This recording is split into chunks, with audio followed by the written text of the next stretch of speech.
All right, so I'm going to be covering the second half of our presentation. So where we left off, what are the repercussions for homeless students?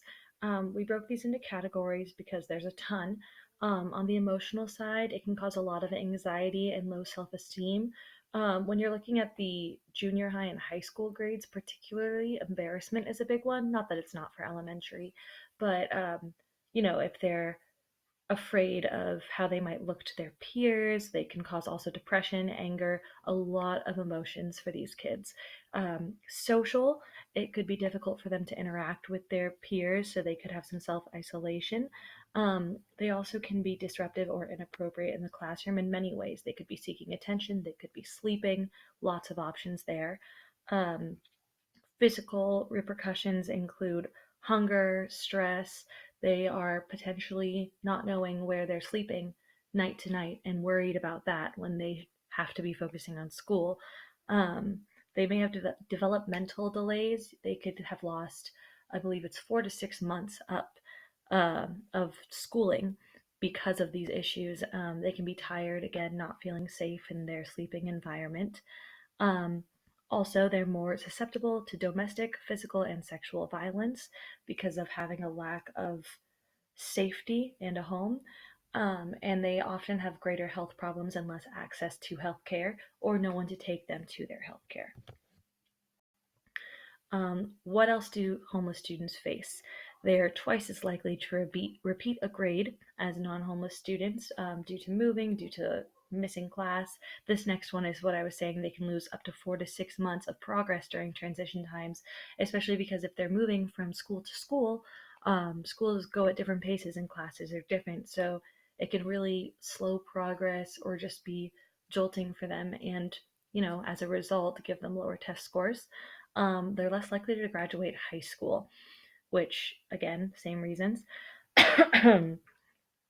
They have poor nutrition, more stress, and inadequate health care. Again, we kind of covered those in the last slide.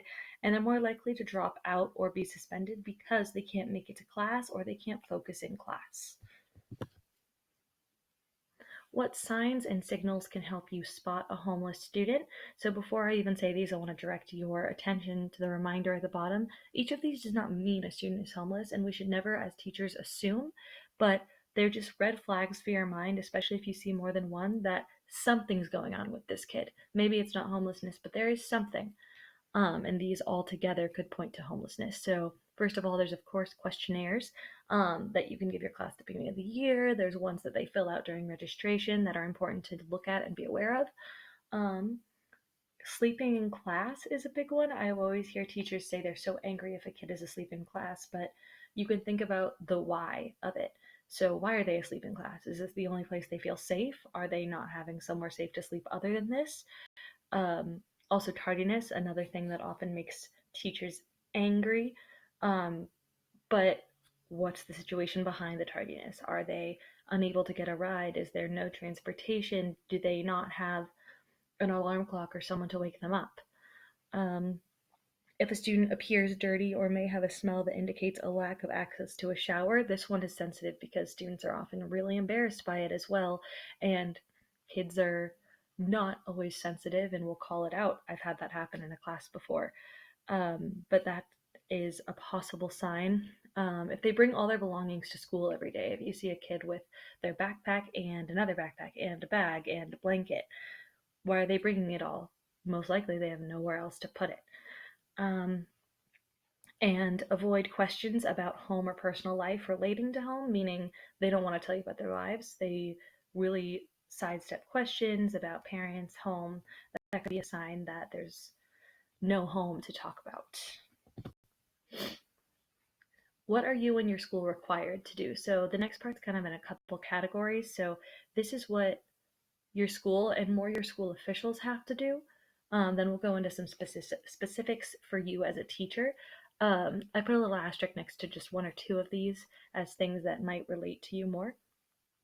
So your school under McKinney-Vento is required to do immediate enrollment despite anything missing. So if they're missing documents, if they're missing anything, you still have to enroll them immediately, and it can be in the nearest school or another school if they choose.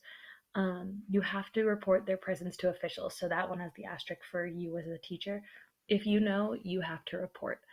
I think that one applies to you more than most of these as a teacher. Um, Transportation has to be provided, full access has to be provided, and that's to anything. So the career classes, the extracurriculars, the advanced placement, summer school, anything a kid with a home can have, a homeless kid needs to have. I don't know if you can hear my cat meowing in the background, sorry. Um, they also need equal access to any programs for students like IDEA, special ed classes, EL programs, Title I.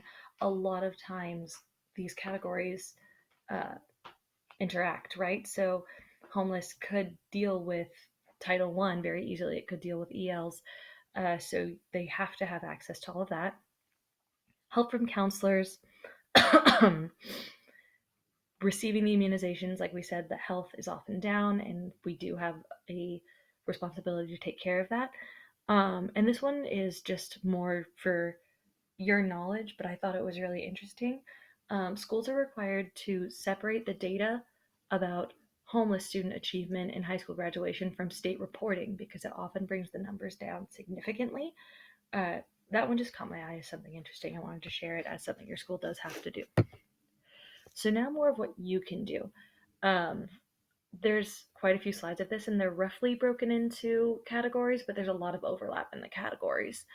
So first, I'm going to start under that little inside out gift there. Provide alarm clocks or things to help them get up for school, walking partners. So these are things that you could give the students to help them avoid the tardiness. I also meant to say before I started this, sorry, pay attention to this category because you'll be using it in the follow-up, and this is really important information as you as the teacher can help. So yes, ways to help them get up in the morning. Help them find quiet places to study or just be. This is kind of a big one. This is something you can support your students by letting them have time for themselves where they feel safe and comfortable and quiet. Maybe they need to be in your class during brunch. Maybe they need a minute to take a 5 minute sit outside or in a corner, something to make them feel safe. You can coordinate with your resources, which are a ton, your liaisons, your counselors, your therapists, so much support in a school. The biggest one is at the top right. Ask your students what you can do for them. If they're opening up to you about their problems, ask what they need and they will provide you the ideas. We can find out what their needs and interests are and then incorporate those into the classroom. So, if they're really into, I don't know, science, maybe you can do a science lesson. If they're really into music, get them in a music classroom. If they're really into reading, give 15 minutes of reading time in class. You can also really incorporate their learning styles. If they're kinesthetic learners, add some of that. Things to engage them when everything else in their life might not be going right. More things you can do. Don't penalize them for being tardy. You could talk to them about it, of course, but uh, don't make it this huge, big issue when maybe they don't have a way of getting to school. You can keep some snacks on hand. Uh, the California Department of Education offers the idea of nutritional snacks that you can have in like a cupboard or in your desk drawer that they know are there, and either they can just go grab it if they need it so they don't have to interact and have that potentially upsetting moment, or they can talk to you about it. But either way, just something to help. You don't know when the last time they ate was. You can give them a mentor who, they said student or adult, but I like the idea personally of a student who is kind and caring and maybe can connect and give them comfort. You can really need to show, excuse me, you need to show families that school is somewhere safe, where their kid will be safe, where they can bring their child. Somewhere safe is so important. And we need to create a welcoming environment. Again, the safety of the kid feeling good, and intervene as early as possible. If you see signs, if you see them missing class, do something. Last one, some more for the classroom specifically. More of the supportive environment and encouragement. This was such a big part, and making your students feel safe coming to you could really change a lot for them. Um, you can, classroom management wise, try and avoid interruptions. Don't call them out. That's like the biggest one. Do not call them out or make them feel different for something. Uh, I just, it's so important that the kids don't feel like negative attention is being brought to them. You can also create time or space for the student to be alone. That's kind of like creating them a space to be, but you can have a signal with them.